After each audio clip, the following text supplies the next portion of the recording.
Hello, dear friend. I bring you a poem this evening by Jennifer Welwood. It's called The Dakini Speaks, and it's a poem that is like a splash of cold water on your face in the morning. So be prepared. Here it comes. It goes like this. My friends, let's grow up. Let's stop pretending we don't know the deal here, or if we truly haven't noticed, let's wake up and notice. Look, everything that can be lost will be lost. It's simple. How could we have missed it for so long? Let's grieve our losses fully like ripe human beings, but please, let's not be so shocked by them. Let's not act so betrayed as though life had broken her secret promise to us. Impermanence is life's only promise to us, and she keeps it with ruthless impeccability.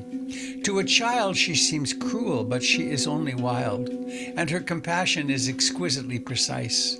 Brilliantly penetrating, luminous with truth, she strips away the unreal to show us the real. This is the true ride. Let's give ourselves to it. Let's stop making deals for a safe passage. There isn't one anyway, and the cost of that is too high. We are not children anymore.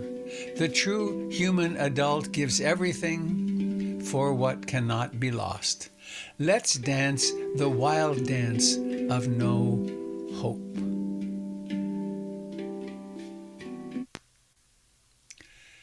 Those of you who know me only here on YouTube are likely not familiar with the fact that I teach classes and offer meditation retreats. I have a 4-week Wednesday evening loving kindness class starting in the middle of February.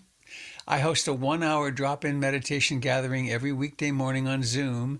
And finally, I have a podcast which features a variety of different meditations and talks that you might find very helpful. You can find all of this on my website, which is www.robertbd.com. I hope to see you at something coming up soon. Farewell.